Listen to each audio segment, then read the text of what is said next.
Hello বন্ধুরা, টেলসা পূর্বীর আরেকটি নতুন ভিডিওতে তোমাদের সবাইকে অনেক অনেক স্বাগত। তো চলো আজকে আমরা ঘুরে দেখি কাশ্মীরের সব থেকে সুন্দর জায়গা সোনমার্গ, মানে যেটা আমার চোখে সব থেকে সুন্দর জায়গা। আর এটা হচ্ছে আমাদের ডে 4 কাশ্মীরের, কিন্তু আমাদের ব্লগের পার্ট 5। তো চলো গোরখ সোনমার্গ তোমরা দেখো। সত্যি বলছি, সোনমার্গ আমার সব থেকে বেশি ভালো লেগেছে। তার কারণ হচ্ছে ওর যে রোড ট্রিপটা ছিল, মানে শ্রীনগর থেকে বেরোনোর পর থেকে নিয়ে তোমার সোনমার্গ পৌঁছানো পর্যন্ত রাস্তাটা পুরোটাই সুন্দর, পুরোটাই সুন্দর। তোমরা দেখো, মানে রাস্তা অসম্ভব সুন্দর, মানে কিচ্ছু বলা নেই এখানে। আর এটা হচ্ছে আর্মিদের এরিয়া। তো এখানে ওদের সব জিনিসপত্র রাখা ছিল, উপর থেকে দেখা যাচ্ছিল। আর পুরো রাস্তাটা মানে ভীষণ সুন্দর। এখান থেকে একদম সোনমার্গ পর্যন্ত আমাদের সাথে একটা নদী চলে যাচ্ছে, যেটা বিখ্যাত ঝিলাম নদী, যেটা গিয়ে পাকিস্তানের নদীতে পড়েছে। আর এই যে বড় বড় গাছগুলো এত সুন্দর, এত সুন্দর, মানে এগুলোতে যে কি পাতা হয়ে আছে জানি না, এটা কি গাছ। আমার এত ভালো লাগছিল, চোখ মানে কি বলবো, একদম সবুজ হয়ে গেছিলো। আমার খুব খুব খুব পছন্দের জায়গা হয়েছে সোনমার্গ, যেটা আমার ভীষণ সুন্দর লেগেছে। আর এই যে যেই গাছগুলোতে পাতা নেই দেখতে পাচ্ছ, এগুলো হচ্ছে অ্যাপেল ট্রি। এগুলোতে এই যেই গাছগুলো, এগুলোতে অ্যাপেল হয়। এটা তো অ্যাপেলের সিজন না, তাই অ্যাপেল ছিল না। এবার শুধু মানে তাকিয়ে থাকার পালা। পাহাড়ের চূড়াগুলো দেখো, অসম্ভব সুন্দর। মানে খালি চোখে যেই সুন্দর জিনিস আমরা দেখতে পারি, সেটা হয়তো আমরা কোনো ক্যামেরাতেই দেখতে পারি না। কারণ পাহাড়ের ওপরে যে সাদা বরফটা এখান থেকে দেখা যাচ্ছিল, মনে হচ্ছিল যেন লাইট জ্বলছে। কারণ তার উপরে যে সূর্যের আলোটা পড়ছিল, মনে হচ্ছিল কোনো লাইট জ্বালিয়ে রাখা হয়েছে, এত সুন্দর লাগছিল। আর সারা রাস্তা বরফে ভর্তি, চারিদিক শুধু বরফ আর বরফ। মানে এই পরিমাণ বরফ ছিল এখানে যে মানে মেশিন দিয়ে বরফগুলো কেটে রাস্তা পরিষ্কার করতে হয়েছিল। তারপরে আমরা গিয়েছিলাম, তাও আবার এপ্রিল মাসে, ভাবা যায় এত সুন্দর। এই রাস্তাটা দেখার পর তো আমি পুরো চিল্লাচিল্লি শুরু করে দিয়েছিলাম যে আমাকে নামাও, এখানে আমি একটা ভিডিও করব। ওই যাবো মিথ্যে কারিনা কাপুর করেছিল না, হ্যাঁ এক ওই তো বাতা, কিন্তু আমাকে কেউ করতে দিল না। যাই হোক, তারপরে ওরা চালাতেই থাকলো গাড়ি, এরাও বললো না। তো আমার আর কিছু করার ছিল না, তাই জন্য আমি চলেই গেলাম ওদের সাথে গাড়ি করে, আর ভিডিও করা হলো না।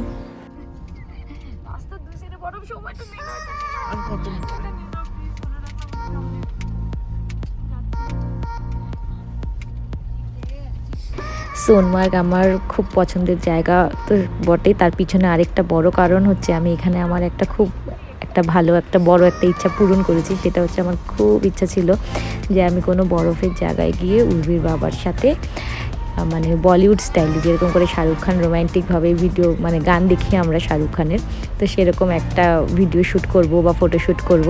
আমার তো প্রি ওয়েডিং শ্যুট টুট হয়নি, যার জন্য আমার এই একটা শখ ছিল। তো আমি বাড়ির থেকেই একজন ফটোগ্রাফারকে বুক করে গেছিলাম কাশ্মীরের সোনমার্গে। মানে সোনমার্গের দিন আমাদের ভিডিও শ্যুট করে দিবে বলে একজন ফটোগ্রাফারকে আমরা বুক করে গেছিলাম। তো এখানেই আমরা আমাদের সেই ফটোশ্যুটগুলো করেছিলাম, ভিডিও শ্যুট করেছিলাম, যেগুলো আমি তোমাদের সাথে শেয়ার করব। আমি ফেসবুকে তো সেগুলো শেয়ার করেছি, আমার ইউটিউবেও আমি সেগুলো শেয়ার করব। আর এই এরিয়াটা হচ্ছে, এখানে নাকি আর্মিরা ওদের মানে গুলি চালানোর প্র্যাকটিস করে বা ফায়ারিং এখানে হয়। তো দেখো কি সুন্দর, কি সুন্দর, মানে অসম্ভব সুন্দর, অসম্ভব সুন্দর। আর এইরকম জায়গাতে যদি আমি আমার ভিডিও শ্যুটটা না করি, তাহলে আর কোথায় করব বলো। যার জন্য একজন ফটোগ্রাফার ছিল, যার ইনস্টাগ্রামে প্রচুর ফলোয়ার্স, তাকে আমি এখানে বুক করেছিলাম, মিলিয়ন ফলোয়ার্স। ওর নাম হচ্ছে সাজু কাশ্মীর। তো ওনাকে বুক করে আমি এখানে গেছিলাম।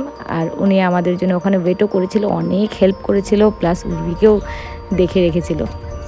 আর এই দেখো সোনমার্গ, ওয়েলকাম টু সোনমার্গ, সেই বিখ্যাত ব্রিজ, যেটার প্রচুর রিলসে ভাইরাল, পুরো রিলসে ভাইরালও এই জায়গাটা।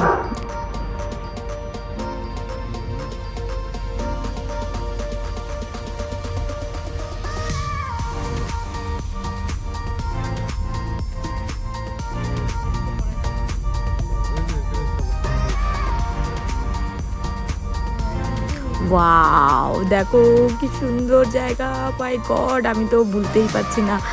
আর ওই যে দেখতে পাচ্ছ গ্রিন গ্রিন ওপরে শেডগুলো, ওটাই হচ্ছে সোনমার্গের জায়গা, মানে যেখানে সব গাড়িগুলো গিয়ে দাঁড়ায় ওখানেই সব হোটেলস আছে, আর ওখানেই হচ্ছে সব অ্যাক্টিভিটি আছে। ওখান থেকে উপরে যেতে হয়, সেটা স্লেজে যাও, এটিভি বাইকে যাও, যেটাতেই যাও না কেন এখান থেকেই যেতে হয়। দেখো চারপাশটা কি সুন্দর, কি সুন্দর। আমি সোনমার্গকে জীবনেও বলতে পারবো না। আমার মানে কি বলবো, আমার দুই চোখে আটকে গেছে সোনমার্গ, এত সুন্দর।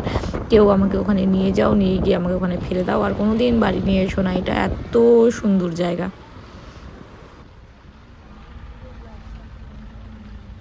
মানে এত সুন্দর জায়গাটা, মানে এত সুন্দর ভিউ, এত সুন্দর ভিউ।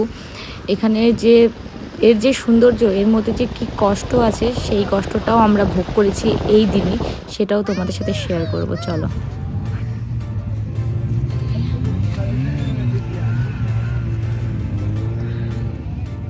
তো দেখো আমরা নেমে পড়েছি, আর নেমে আমরা বুট এখান থেকে রেন্টে নিয়ে পরে নিয়েছিলাম, কারণ আমরা বুট পরেই গেছিলাম, কিন্তু ওরা বলছিল এই বুট পরে নাকি ওপরে যাওয়া যাবে না, ঠান্ডায় থাকা যাবে না, তাই ওদের থেকে বুট নিতেই হবে। তো আমরা সবাই বুট রেন্টে নিয়ে পড়েছিলাম। আর এই যে উর্বির হাত ধরে যে দাঁড়িয়ে আছে, এই ছিল আমাদের ফটোগ্রাফার, মানে সাজু কাশ্মীর, যার কথা বললাম। আর এই এটিভি বাইকগুলো করেই আমরা উপরে গেছিলাম। তো এই যে 4টে এটিভি বাইক আসলো, এগুলো আমাদের 4জনের ছিল। তো সবার প্রথমেই আমি গেছিলাম, আর তারপরে উর্বির বাবা, আর উর্বি, পরে বাবা, তারপর মা, এরকম করে আমরা সবাই উপরে গেছিলাম।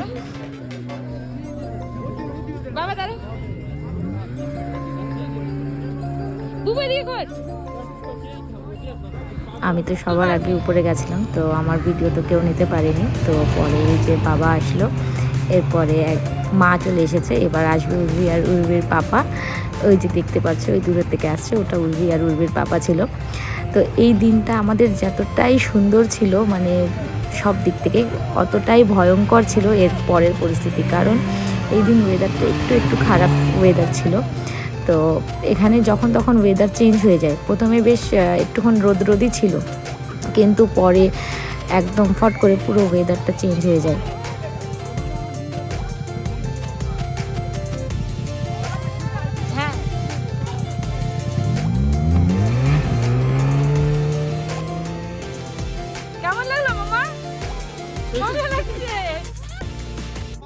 সবাই আমরা উপরে উঠে সবার আগেই এক কাপ কাশ্মীরি কাওয়া খেয়ে নিলাম। আর আগের দিন গুলমার্গে আমরা এত রাইড করেছিলাম বলে মা বাবা আগে বলে দিয়েছিল যে আজকে আর আমরা কোনো রাইড করবো না, আজকে শুধু বরফের মাঝখানে গিয়ে বসবো, কয়েকটা ছবি তুলবো, বাস। তো মারা যেহেতু যাবে না, তো আমি, উর্বি আর উর্বির বাবা স্লেজ করে আরও উপরে চলে গেছিলাম, যেখানে আমাদের ভিডিও শ্যুট হওয়ার কথা ছিল। তো এই যে এই টেন্টের এখানেই আমরা নিজেদের জিনিসপত্র রেখে ড্রেস চেঞ্জ করতাম, আর এখানেই ভিডিও শ্যুটটা হতো। তো সেই ভিডিও ক্লিপও তোমাদের সাথে শেয়ার করব। এবার বলি যে কি ওয়েদার চেঞ্জের গল্পটা। তো হট করে ভিডিও শ্যুট চলাকালীন হঠাৎ করে ওয়েদার চেঞ্জ হয়ে যায়, আর পুরো বৃষ্টি শুরু হয়ে যায়। আর সেই বৃষ্টির সাথে সাথে ভয়ঙ্কর হাওয়া দিতে থাকে, এই পরিমাণ হাওয়া দেয় যে প্রত্যেকটা ওখানে বয়স্ক বাচ্চারা অসুস্থ হতে শুরু করে। আর সেরকম উর্বিও সেখানে হাত আর পা পুরো লাল হয়ে যায় এবং পুরো অসুস্থ হয়ে যায়।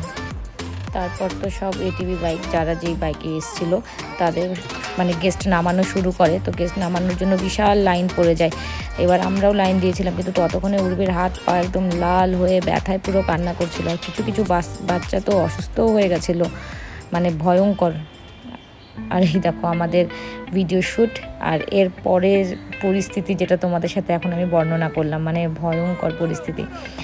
তো যাই হোক, যার শেষ ভালো তার সব ভালো।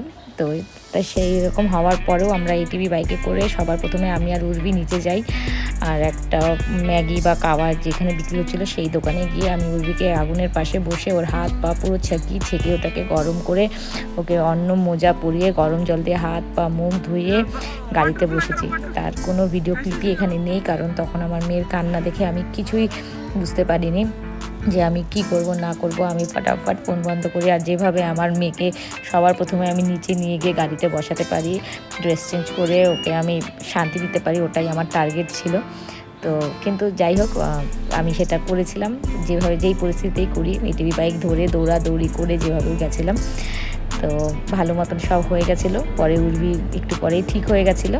তো চলো আবার তোমাদের সাথে পরের ভিডিওতে দেখা হবে। गुड आराम से करो।